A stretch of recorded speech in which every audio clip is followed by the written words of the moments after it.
Hello beautiful soul! Welcome back to my channel. This is May Ame from Japan, kabayan Sagittarius. This reading is for you.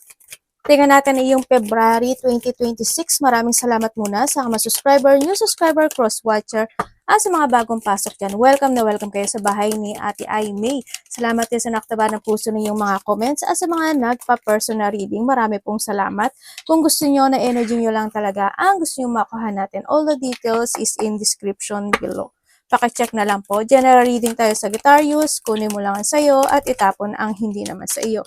Maring vice versa, energy mo, energy ng person mo, energy ng malapit sa puso mo, nangyayari or mangyayari pala. Use your own intuition, lawakan nyo inyong isipan, ano man ang gender mo, ano man ang edad mo. Gawin yung guide. Yung mga warning na pwedeng lumabas, hindi po yun negative, it's a warning para magkaroon din kayo ng idea kung ano mga bagay o sitwasyon na need to aware, change of decision, at hindi mga maganda pa mangyari. Pero kung gusto niyo talaga na positive reading lang ang gusto nyong madinig, sorry, hindi itong channel na itong para sa iyo. Sagittarius. Things will not always be this way. A change is coming. Uy! May mga unexpected situation na magaganap sa iyo, no? Sa nakita ko sa ito. Kung ano man yan. Yon. And then also is we have this successfully overcoming a problem. Nandito yung you structuring something into your life. And sa nakikita ko naman na maaaring isa yon sa magsasucess sa buhay mo, no? Sa nakikita ko dito. Kumbaga, meron kang nire-rebuilding o nire-restructure sa buhay mo. Or you need for a change, no? Sa nakikita ko dito. Kung sa aspeto ng buhay mo, yan. Sagittarius, protected from negative forces beyond your control.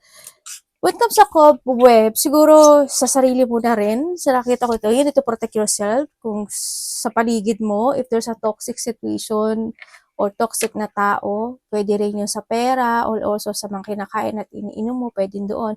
Also, handito rin yung iba sa inyo is you are protected, no? Ng iyong guide. And then, sa iba sa inyo is siguro na yung point din na you want to protect someone or someone's protecting you. Vice versa. An emotional, secure, loving family is important to you. Okay. Andito yung pagiging caring. Tatlo ba kayo? Tatlo? Dalawa? Kasi dalawa rin ito. No? Basta nyo maring kung may anak ka, ganun, isa o kaya na may iba sa inyo is meron kayong 3 member of the family or 5 member of the family or magkakapatid yun, 3 or 5 or 2, ganyan. Ganyan. And then also, yun nga, importante sa iyo ang family talaga, no? Iba talaga ang mga Sagittarius talagang focus sila sa family lang. Dito, hindi pagiging emotional nyo pagdating sa malalapit sa puso nyo. Kamag-anak man yan, ganyan. Masyado kayong hindi ko naman sinasabi magdamot kayo, no? Sila nandito kasi cobweb eh. Diba? There is cobweb. But you need to protect yourself. Ang sinasabi rin dito, no? Okay naman na maging very caring, protective din sa iba. Okay naman. But also, ano lang, boundaries din, no? Yan. Kung bahala ka na sa yan. Getting together with a friend. Maano magkakaroon ng getting together. Yan, magkakaroon ng pagkikita-kita, no? Kapatid, anak, karelasyon. Kasi kaibigan mo rin naman sila, your friend, true friend, ganyan. Kakaroon ng mga ganyan. Position of authority. Uy, maaaring maibabalik mo na yung trono mo, sabay ganun, no? Maibabalik mo na yung position mo in life, ganyan, or you need, no? Kasi nandito, kung titinan ko dito, yan, no? Diba? Kailangan mo rin ibalik yung sarili mo sa dating ikaw. Iba sa inyo. Or, kasi you need to protect yourself. The nest and the cobweb.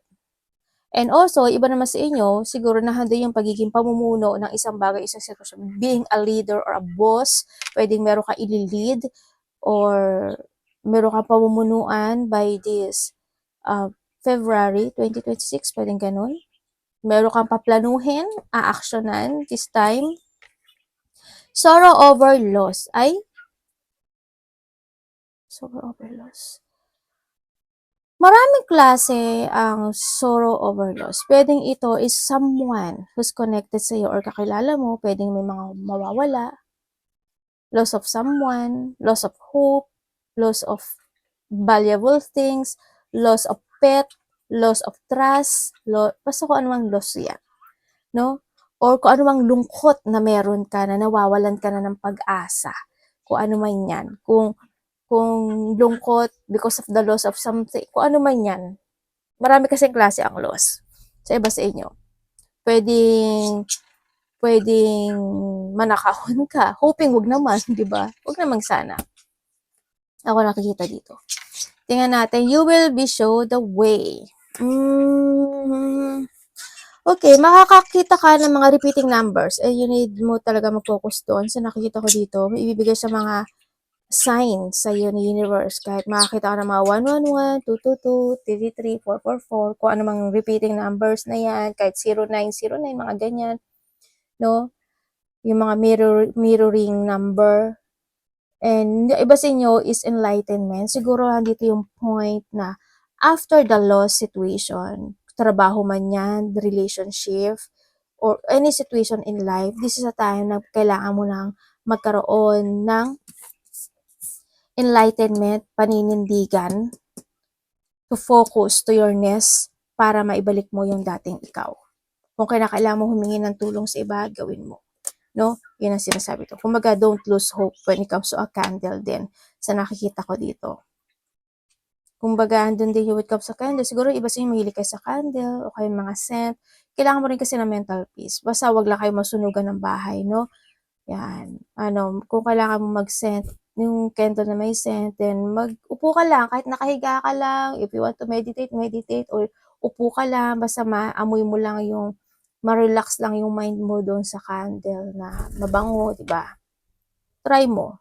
Yun nakikita ko sa'yo dito. Kung ano man yan, tingnan natin energy mo. Energy niya. Energy ni Sagittarius. Ito yung ating iPod.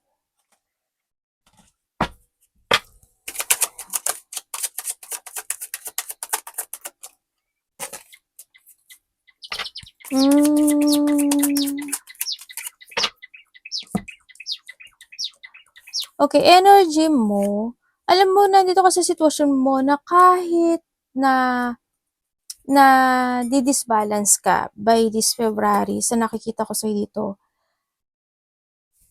pipilitin mo yung sarili mo na mag-action or mag-move.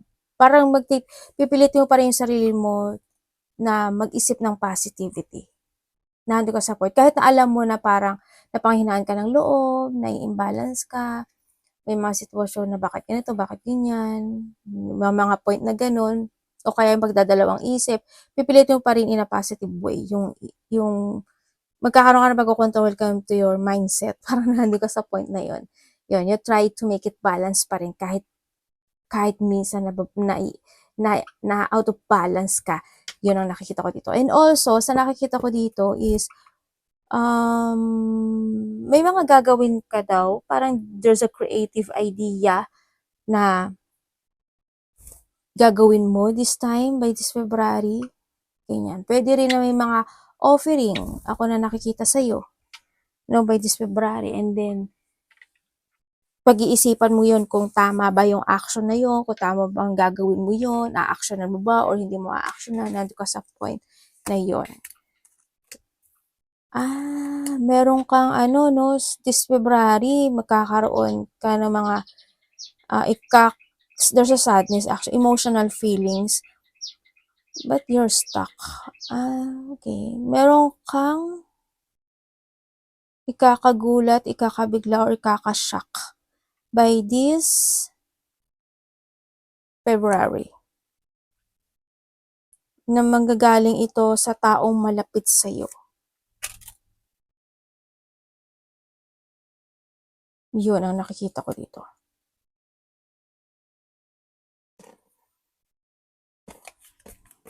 In what way? Iba-iba kayo. Tingnan natin ang parating sa'yo. Ang energy mo rito, may mga imagine ka, no? may mga imagination ka na maiisip, ganyan, na handoon din yung mga idea na you want to create or you want to pursue, ganyan. Nandun din yung sitwasyon na may parang mas tatakbo sa'yo, ay hindi na kanya ka na naman Sagittarius, mas mauuna sa'yo ang puso than to your intellect. Yan ang kahinaan mo sa lahat no, yung heart. Ay, naku po, Sagittarius. Wala ka dyan. Wala ka dyan. Parang pati si ate, no? Yan natin parating po kay Sagittarius.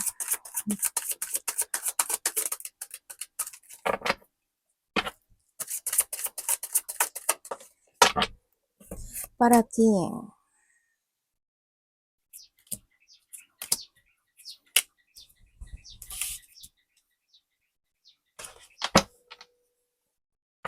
Ano po? Ano po?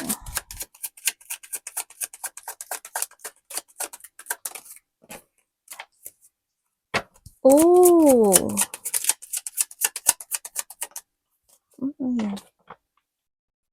Pwede explain niyo po sa akin to, universe.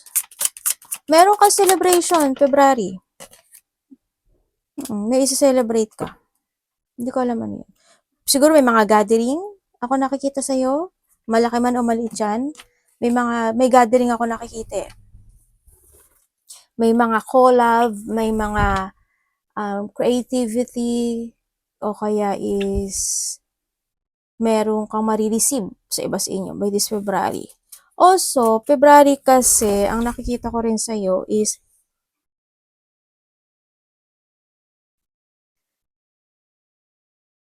yes, kasi dito may pagtatapos na magaganap sa'yo. Ibig sabihin, if there's a struggle, problem, burden, situation happen into your life in the past month, o kaya in last year, 2025, pwedeng ganun.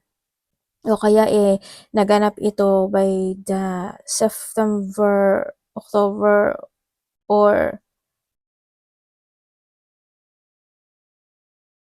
basta 2025 man yan, or October, September, kung December man yan, nandito ka sa point na magkakaroon na ng ending. Na may mga problema na magtatapos, na nakikita ko dito. Kumbaga is, may mga sitwasyon na mag-heal, may mga sitwasyon na ma-recover, or magkakaroon ng recovery, yan na nakita ko. Also, there's a success and reward ako na nakikita sa'yo na parating. No? And then, sa iba dito, good news eh. There's a good news situation. Kasi we have the 9 of Cups and the Ace of Cups is equivalent of the 10. And we have the 10, 10. Then, ang nakita ko, may completion. Ibig sabihin, may completion na magaganap sa buhay mo. May magtatapos talaga, no? May makakamit. Ako nakikita sa iyo. Maaring mayroon kang hinihiling na makakamit mo or may mga sitwasyon na magtatapos na sa iba sa inyo. Parating din sa iyo, is there's an offering, ako na nakikita sa iyo. Pwedeng ito is related to an opportunity. Yan. Pwedeng trabaho, pwedeng pagkakaperahan, pwedeng ito is may mga tao or may tao na may offer sa sayo, pwedeng ganun. Or pwedeng may mga collaboration, dealing, partnership sa iba sa inyo, ako nakikita. Sa iba sa inyo is, by this February din is, ang nakita ko baka busy kayo or maging busy kayo kasi may mga multitask or may mga multiple priorities ka na gagawin. Kumbaga, you're doing your responsibility by this February 2026 yan. Yun ang nakikita ko sa iyo dito. May mga collab no? Meron kang aayusin? Either may taong makikipag-ayos or may aayusin ka. Sagittarius, February. Yun ang nakikita ko dito. Yun ang parating sa iyo. Tapos may hinihintay ka raw.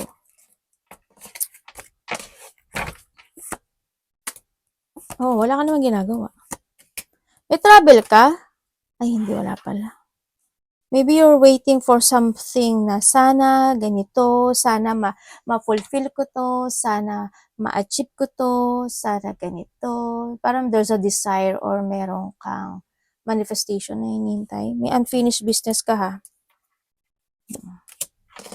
Yun. May mga union. Tingnan natin ang dapat iwasan ni Sagittarius. May pag-a-isolate, ano? Iba dito may problema eh, no? Ewan ko, bakit you feeling burden? Hindi ko alam mo. Nababagot ka ba sa buhay mo? Feeling ko alam mo yung feeling ko sa iba sa'yo, nababagot kayo sa buhay niyo.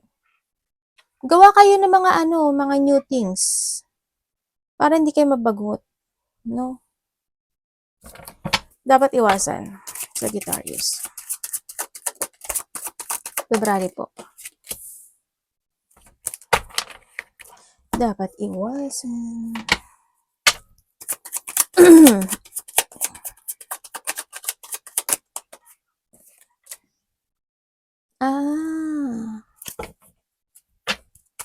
Money. O yung Empress and Empress, oh.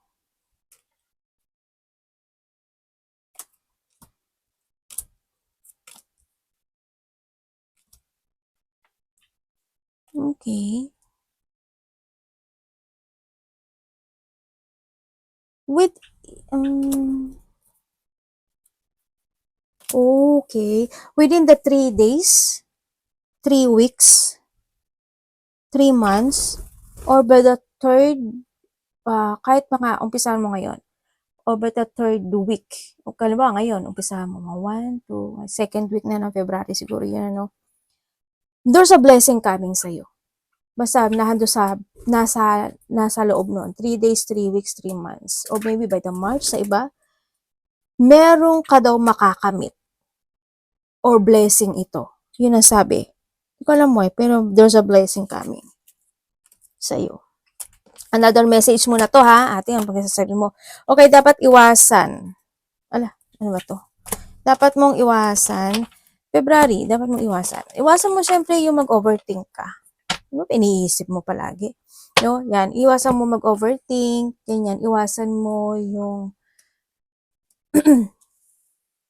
yung maghihintay ka ng yung magiging emotional ka at maghihintay ka lang na wala ka namang ginagawa. Yung mga ganun sitwasyon. Iwasan mo na ma-stuck ka or ma-feeling bored ka. Kaya sabi ko sa'yo, kung nabobored ka sa buhay mo, gumawa ka ng mga new things or gawin mo yung mga ikasisiya mo.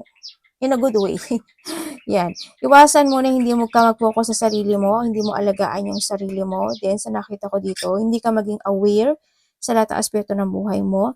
Siyempre, sa sarili mo, iniinom, kinakain, or yung mga decision making mo sa buhay mo, ganyan. Iwasan mo na mapanghinaan ka ng loob, iwasan mo yung mga makakapag-dissatisfact sa buhay mo, ganyan. Iwasan mo, may sinasabi kasi dito kasi si Judgment. Siyempre, iwasan mo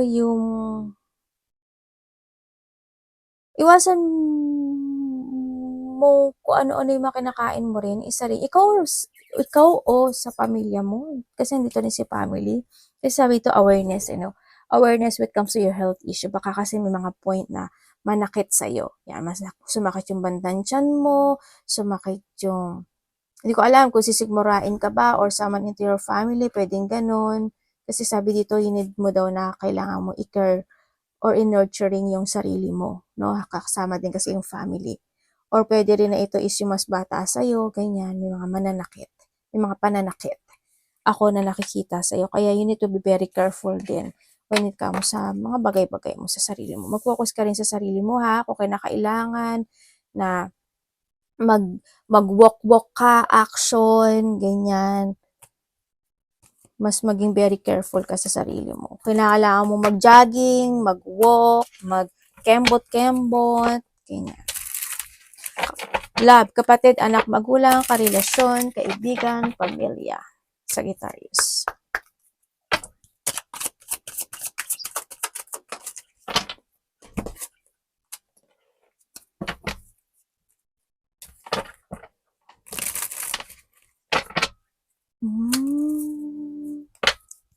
Ano nga hindi pagkakasunduan, ano? Love.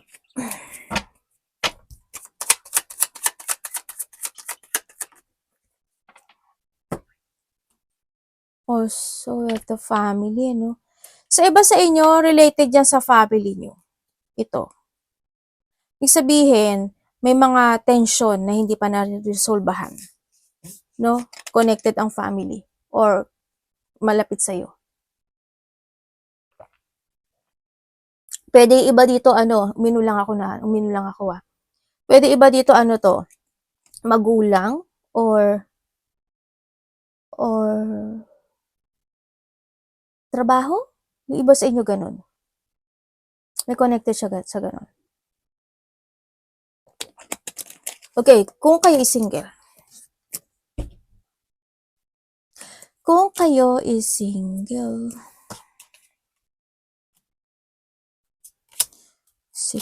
Ay, 3 of Swords. Yak. Bakit ganun? May taong may interest sa'yo ah. Pero there's a conflict eh, no?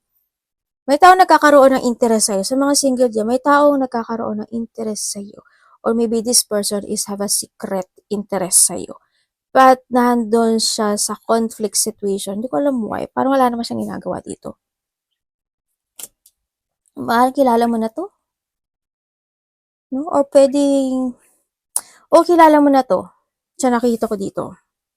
As in, parang nagkaroon kayo ng pag-uusap nito eh. They're still holding you kahit siya is in a painful situation or pwedeng itong tao na to is nasa magulong sitwasyon or nandun siya sa point na nag-iisip talaga siya na about the conflict situation. Parang nandun siya sa point na yun. Hindi ko alam why. Nandun sa point na yun. May tao may interest sa'yo. May tao may sikreto na nagkakaroon interest sa'yo. Kung kayo naman is inseparated, para sa kanya, itong relationship na to or vice versa, hindi pa tapos sa kanya. They want to collaborate or gusto pa rin niya na magkaroon ng recovery dito sa sitwasyon to. Makasarili to at sa Kim, sa nakikita ko dito, or handun pa rin yung point na hindi niya pa rin ikaw kayang pakawalan or hindi ko alam why, pero magulo kasi yung sitwasyon sa mga nagkahiwalay dyan. Nagkaroon naman ng separation, pero ang gulo ng situation ng pangyayari. Yun ang nakikita ko dito. Parang may mga unresolved situation kasi ito eh. Yun, unresolved to. Nagkaroon talaga ng conflict, separation, depression. Nagkaroon na ng mga boundaries actually, iba. Kaso, hindi ko alam why. Andun pa rin yung yung I don't know if nai-stuck yung isa dito or naiisip niya lang talaga yung the past situation. Pwedeng ganun. Isa dito kasi nagmo-move na, no? Dumating talaga yung point na parang napagod na yung isa kaya nagkaroon na rin ng pagle-let go. Nag-move. Nagkaroon ng pandaraya rin sa iba, no? Pag-iwan sa ere at or iba dito is nagkaroon ng pag-betray.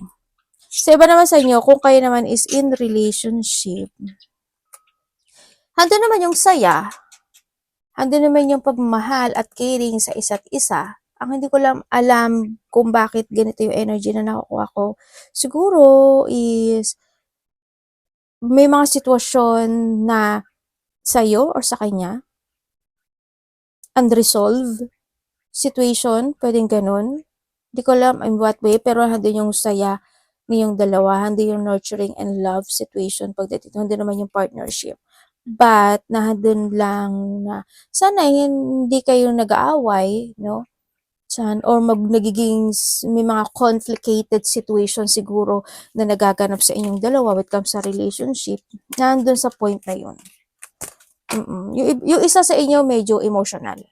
Hindi ko alam why. But nandun yung pagiging emotional, nandun yung pag-iisip, or nandun yung thinking about something na negativity, ganyan, na siguro nagkakaroon siya ng emotional feelings na kaya nakakapagpapalungkot sa kanya, pwedeng ganun. Nakag-iisip siya ng mga negativity, mga ganun sitwasyon.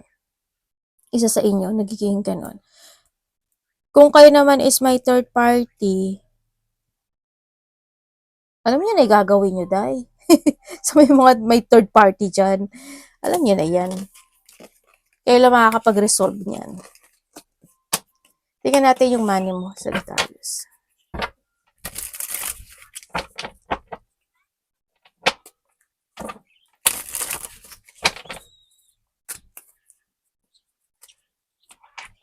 Siguro dito sa February, meron kayong pagtatalunan. Sa February, ng karelasyon niya, ng taong connected sa iyo. May pagtatalunan kayo. Pwedeng may pagtatalunan kayo, pwedeng hindi may pagkakasunduan, pwedeng connected siya sa pera, pwedeng connected siya sa business or sa trabaho, ganyan. Basta meron kayong pagtatalunan. Or hindi pagkakaunawaan na magaganap. Money ni Sagittarius.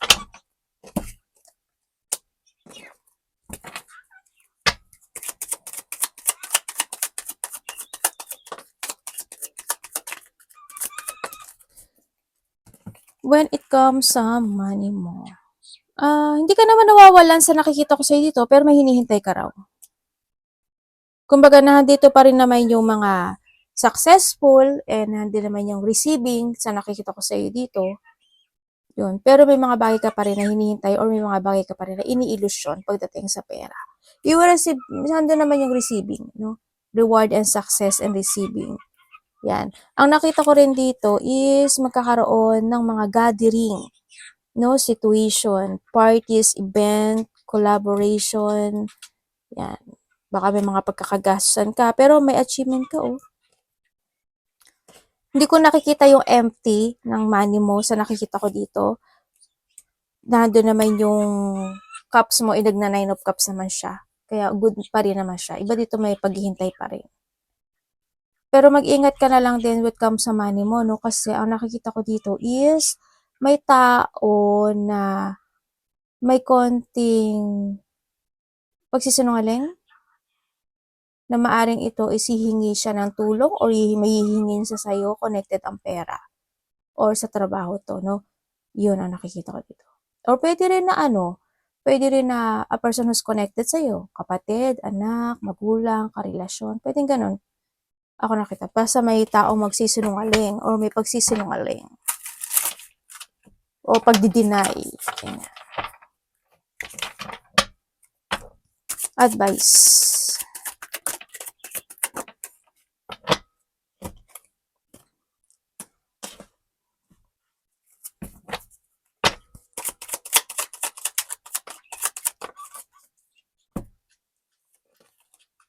Devil, Galileo.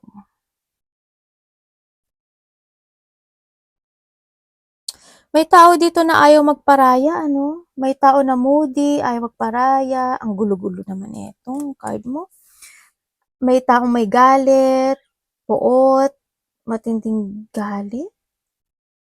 May blockage ka dito, tama, di si Devil, oh. May taong bitter, sana hindi ikaw. May taong hindi maaasahan, hindi mapagkakatiwalaan. May tao dito na no, parang, basta siya magsalita eh. Confident siyang magsalita pero deep inside may dark thoughts siya or may posisinungaling siya. Yun nakikita ko dito. Mag-ingat ka na lang. You need to trust your intuition kasi hindi rin maganda ito. No? Tapos ikaw pala to, no? Sabi ka nun. Okay. When it comes sa advice, when it comes sa that, you need to release your worrying, anxiety, or if you need mo maging open up din sa mga tao na hindi ka ibebenta, ganyan. And then, syempre, be creative, maging aware ka rin sa sarili mo, sa feelings din ng ibang tao. Basta unahin mo yung sarili mo, no? Huwag ka mapanghihinaan ng loob.